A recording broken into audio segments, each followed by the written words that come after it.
Artikel 10 Akar Sejarah Konflik Kekerasan Negara di Papua. Separatis, makar, OPM, teroris bukan akar konflik, tapi ini semua mitos yang diproduksi penguasa Indonesia. Oleh Gembala Dr. Sokrates Sofyan Yoman, MA. Sikap merasa tak pernah bersalah dari pemerintah Indonesia juga akan menjauhkan orang Papua dari Indonesia. Amiruddin, Al-Rahab, 2010. 64. Melalui artikel ini, penulis tegaskan dan sampaikan kepada seluruh rakyat dan bangsa Papua dan juga seluruh rakyat dan bangsa Indonesia, bahwa akar sejarah konflik antara bangsa Indonesia dan bangsa Papua, bukan separatis, makar, OPM, KKB dan teroris. Itu semua adalah mitos, hoaks, label dan stigma yang diproduksi penguasa Indonesia, TNI dan Polri sebagai topeng atau tameng untuk menyembunyikan akar sejarah konflik yang sesungguhnya. Karena itu, marilah semua penggemar pembaca artikel, ikutilah, nikmatilah, kecaplah, renungkanlah dan bersuaralah setelah mengetahui dan mengerti akar sejarah konflik antara Indonesia dan Papua yang sebenar-benarnya. Lembaga Ilmu Pengetahuan Indonesia, LIPI, telah menemukan dan memetakan 4 akar sejarah konflik atau akar kekerasan negara di Papua. 4 pokok akar konflik dirumuskan Lembaga Ilmu Pengetahuan Indonesia, LIPI, yang tertuang dalam buku Papua Roadmap, Negotiating the Past, Improving the Present and Securing the Future, 2008. Yaitu, 1. Sejarah dan status politik integrasi Papua ke Indonesia, 2. Kekerasan negara dan pelanggaran berat HAM sejak 1965 yang belum ada penyelesaian, 3. Diskriminasi dan marginalisasi orang asli Papua di tanah sendiri, 4. Kegagalan pembangunan meliputi pendidikan, kesehatan, dan ekonomi rakyat Papua. Dari 10 akar konflik, 4 akar konflik sudah berhasil dirumuskan. LIPI, masih ada 6 akar kekerasan negara yang tidak diungkap atau dipetakan oleh LIPI. 6 akar sejarah konflik berdarah yang terpanjang atau terlama di Asia yang tidak pernah diselesaikan, sebagai berikut. 1. Kolonialisme. Akar konflik kekerasan yang paling utama di Papua ialah kolonialisme, yaitu Indonesia sebagai kolonial modern menduduki dan menjajah serta menindas rakyat dan bangsa Papua Barat sejak tanggal 1 Mei tahun 1963. Berbagai bentuk penjajahan yang dilakukan oleh kekuatan militer Indonesia, salah satu contohnya ialah penghilangan dan pembakaran buku-buku, dokumen-dokumen sejarah yang berhubungan dengan identitas bangsa Papua. Dewan Gereja Papua, WPCC, pada tanggal 5 Juli tahun 2020 menyatakan, begitu mendapat tempat di Papua, setelah UNTEA tanggal 1 Mei tahun 1963, para elit Indonesia yang menampakkan kekuatannya dan membakar semua buku, dokumen-dokumen, jurnal dan semua tulisan tentang sejarah, etnografi, penduduk, pemerintahan, semua dibakar di depan orang banyak di halaman kantor DPRP sekarang di Jayapura. Lihat, Akub Zainal dalam memoarnya, I Love the Army. Pembakaran besar-besaran tentang semua buku-buku teks dari sekolah, sejarah dan semua simbol-simbol nasionalisme Papua di Taman Imbi yang dilakukan ABRI, sekarang, TNI, dipimpin oleh Menteri Kebudayaan Indonesia, Mersila Sarjono. Pastor Franz Leischut, OFM, melayani di Papua selama 56 tahun. Sejak tiba di Papua pada tanggal 18 April tahun 1969 dan kembali ke Belanda pada tanggal 28 Oktober tahun 2019, Pastor Franz dalam surat kabar Belanda De Volkskrant, koran rakyat diterbitkan pada tanggal 10 Januari tahun 2020, menyampaikan pengalamannya di tanah Papua. Saya sempat ikut salah satu penerbangan KLM yang terakhir ke Hollandia, dan pada tanggal 1 Mei tahun 1963 datanglah orang Indonesia. Mereka menimbulkan kesan segerombolan perampok. Tentara yang telah diutus merupakan kelompok yang cukup mengerikan. Seolah-olah di Jakarta mereka begitu saja dipungut dari pinggir jalan. Mungkin benar-benar demikian. Petik 2. Saat itu saya sendiri melihat amukan mereka menjara barang-barang bukan hanya di toko-toko, tetapi juga di rumah-rumah sakit. Macam-macam barang diambil dan dikirim dengan kapal itu ke Jakarta. Di mana-mana ada kayu api unggun, buku-buku dan dokumen-dokumen arsip Belanda dibakar. Gembala dan Guru bagi Papua, 2020, hal 593. Fakta lain ialah pada bulan April tahun 1963, Adolf Hennesby, kepala sekolah salah satu sekolah Kristen di Jayapura, ditangkap oleh pasukan tentara Indonesia. Sekolahnya digebrek dan cari simbol-simbol nasional Papua, bendera-bendera, buku-buku, kartu-kartu, sesuatu yang berhubungan dengan budaya orang-orang Papua diambil. Adolf Hennesby dibawa ke asrama tentara Indonesia dan diinterogasi tentang mengapa dia masih memelihara dan menyimpan lambang-lambang Papua. Tapol, Buletin No. 53, September tahun 1982. Presiden Republik Indonesia, Ir. Soekarno mengeluarkan surat larangan pada Mei nomor 8 tahun 1963. Melarang, menghalangi atas bangkitnya cabang-cabang partai baru di Irian Barat.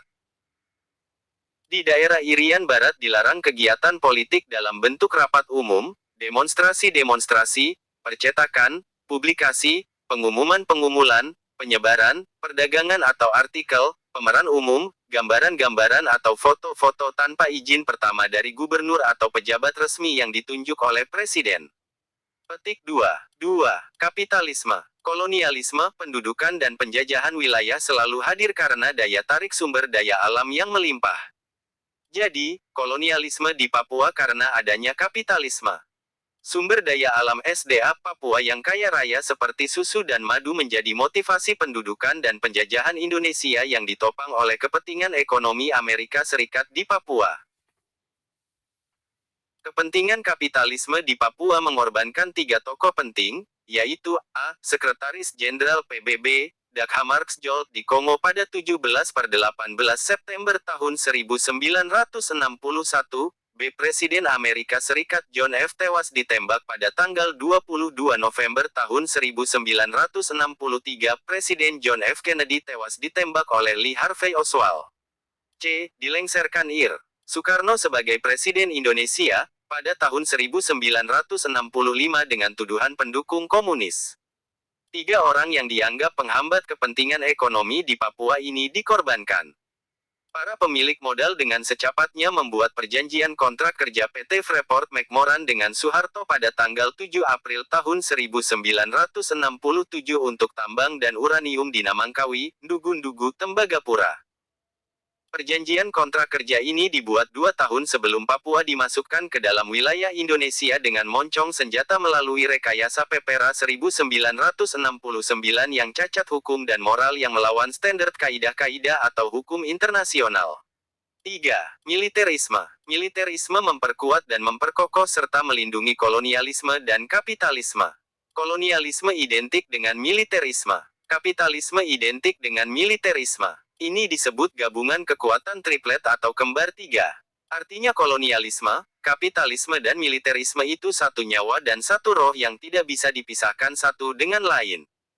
Dengan tepat Amiruddin Al-Rahab menyatakan, semakin menghujamnya cengkeraman militer terhadap kehidupan sosial politik di Papua juga tidak terlepas dari potensi ekonomi daerah ini yang begitu besar. Hal itu terlihat ketika PT Freeport mulai menanamkan investasinya di Papua. Untuk melindungi PT Freeport, militer di Papua mulai mengembangkan pengaruh dalam politik lokal dengan cara yang lebih keras.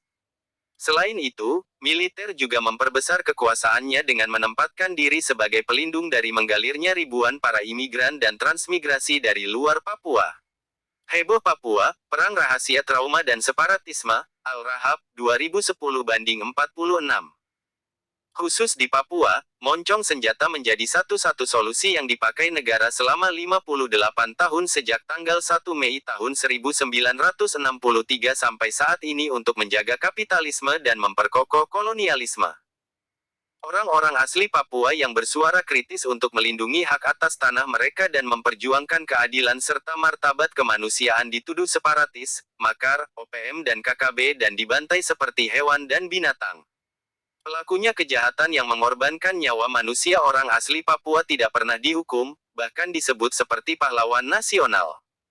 Amiruddin Al-Rahab dengan tepat mengatakan, kehadiran dan sepak terjang ABRI yang kerap melakukan kekerasan di Papua kemudian melahirkan satu sikap yang khas Papua, yaitu Indonesia diasosiasikan dengan kekerasan.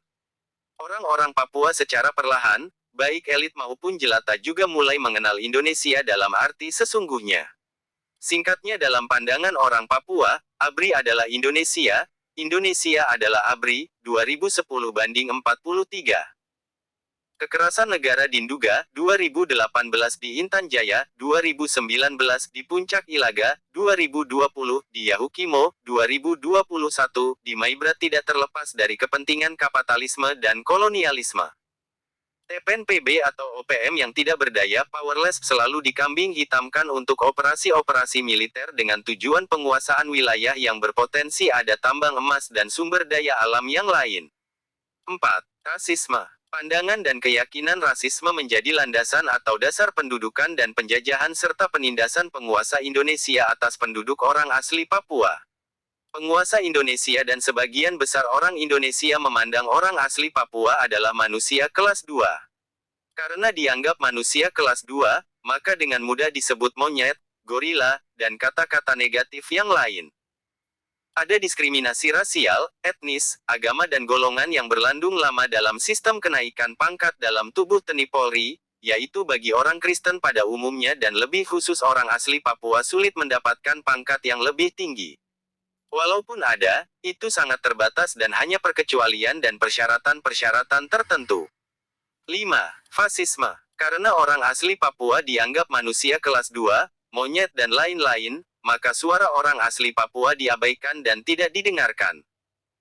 Terbukti dengan penolakan otonomi khusus nomor 21 tahun 2001 dan Otsus Jilid 2 nomor 2 tahun 2021 tidak didengarkan dan penguasa Indonesia tetap mengesahkan UU nomor 2 tahun 2021. Fasisme artinya kekuasaan totaliter. Dan kekuasaan totaliter ini penguasa Indonesia terapkan di Papua. Watak penguasa fasisme ialah kekuasaan memaksa dan rakyat harus menerima keputusan penguasa. Praktek kekuasaan pemerintah yang berwatak fasisme itu dihadapi oleh rakyat dan bangsa Papua dalam realitas sejak tanggal 1 Mei tahun 1963 sampai saat ini. 6. Ketidakadilan. Ketidakadilan selalu berakar kuat dalam penguasa yang berwatak kolonialisme, kapitalisme, militerisme, rasisme, fasisme. Terbukti dengan proses pembuatan New York Agreement tanggal 15 Agustus tahun 1962 tentang nasib dan masa depan orang asli Papua, tapi OAP tidak pernah dilibatkan. Yang membuatnya, yaitu para pihak bangsa-bangsa kolonial, yaitu Amerika Serikat dan Indonesia. Ketidakadilan lain ialah pelaksanaan PPRA 1969 mengabaikan atau mengkhianati 800.000 orang dan ABRI memilih 1.025 orang untuk membacakan pernyataan yang sudah disiapkan ABRI. Aceh GAM dijadikan mitra dialog pemerintah Indonesia yang dimediasi pihak ketiga di Helsinki pada tanggal 15 Agustus tahun 2005. Pada saat rakyat dan bangsa Papua menuntut dialog damai dengan ULMWP, sikap ketidakadilan ditunjukkan negara dengan moncong senjata dan mengirim ribuan pasukan TNI ke Papua. Ketidakadilan yang paling kejam dan tidak beradab ialah orang asli Papua melawan rasisme dan korban rasisme, tapi ditangkap dan dipenjarakan dengan stigma atau label makar. Ini benar-benar watak Indonesia yang barbar dan kriminal dan kejahatan yang melampaui batas-batas kemanusiaan. Theo van den Broek menyatakan ketidakadilan negara terhadap orang asli Papua, sebagai berikut. Petik 2.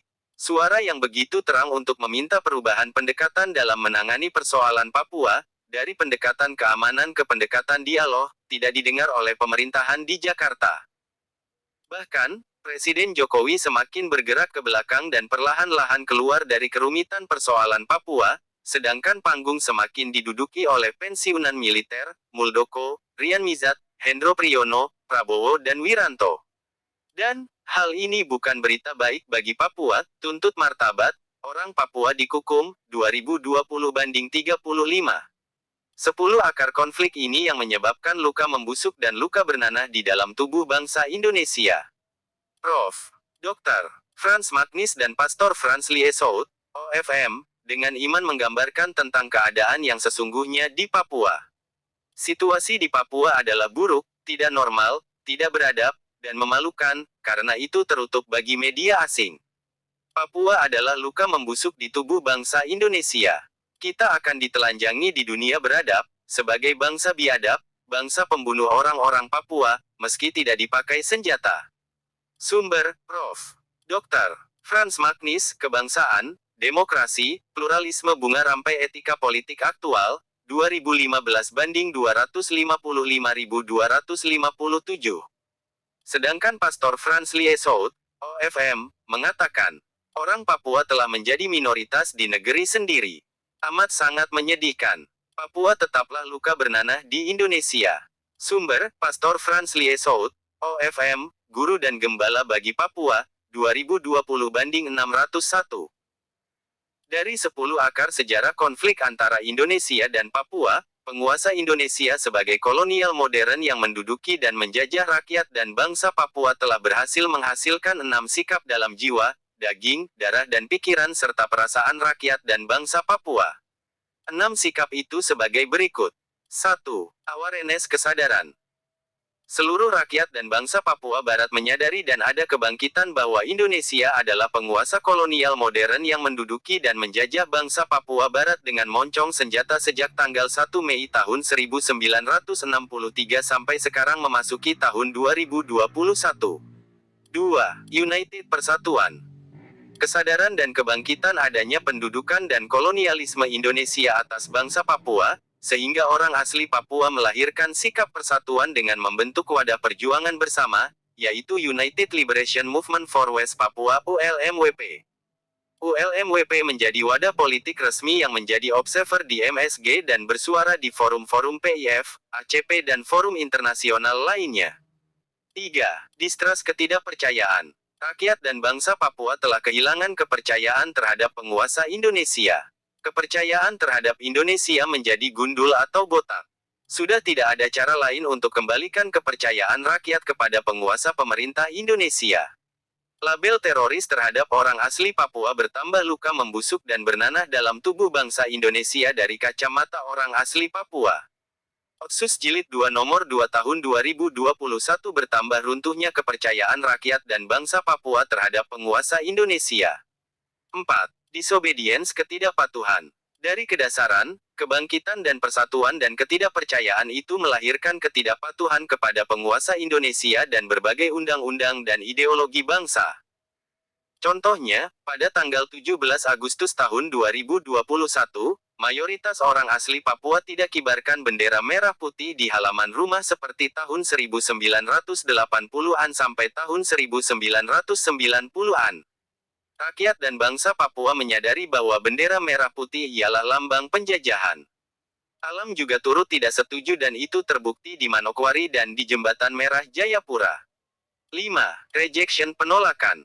Sikap penolakan rakyat Papua terhadap Indonesia sudah dimulai sejak pelaksanaan PPRA 1969.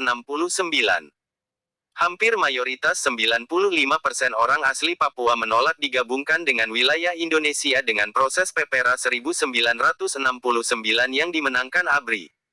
Petik 2. Bahwa 95% orang-orang Papua mendukung gerakan kemerdekaan Papua. Sumber, pertemuan rahasia Duta Besar Amerika Serikat untuk Indonesia dengan anggota tim PBB, Fernando Ortiz Sanz, pada Juni tahun 1969, Summary of Jackway. Litmans Report, Juli 18, 1969, in NAA. Duta Besar RI, Sujarwo Condronegoro mengakui, banyak orang Papua kemungkinan tidak setuju tinggal dengan Indonesia.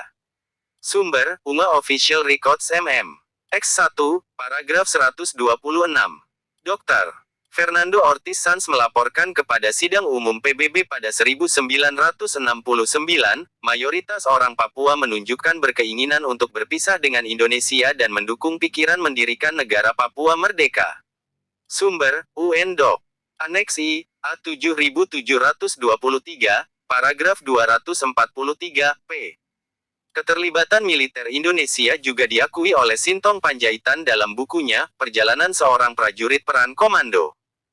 Seandainya kami TNI tidak melakukan operasi tempur, teritorial, wibawa sebelum PPRA 1969, pelaksanaan PPRA di Irian Barat dapat dimenangkan oleh kelompok Papua Merdeka. Petik 2, 2009, hal. 169. 6. Resistance perlawanan. Sikap perlawanan rakyat dan bangsa Papua terhadap pendudukan dan penjajahan Indonesia itu sejak tahun 1960-an. Perlawanan atau penolakan itu terbukti tidak pernah terhenti dan sampai memasuki tahun 2021 ini masih dan tetap dilakukan perlawanan terhadap Indonesia. Yang menjadi tantangan terbesar bagi bangsa Indonesia saat ini, bahwa lahirnya atau terbentuknya ketidakpercayaan, distrust ketidakpatuhan, disobedience penolakan, rejection, dan perlawanan. Resistance terhadap Indonesia itu dilakukan oleh hampir 100% generasi muda Papua yang belajar dari dan dalam sistem pendidikan dari tingkat taman kanak-kanak, sekolah dasar sampai perguruan tinggi. Yang diselenggarakan Indonesia penulis juga generasi yang nengeyam pendidikan sekolah dasar negeri atau SD Impres, SMP negeri, SMA negeri dan Universitas Negeri Cendrawasih, tapi saya tidak menjadi orang Indonesia, karena penulis belajar proses sejarah penggabungan Papua ke dalam wilayah Indonesia dengan moncong senjata, penuh darah dan air mata yang dilawan oleh rakyat dan bangsa.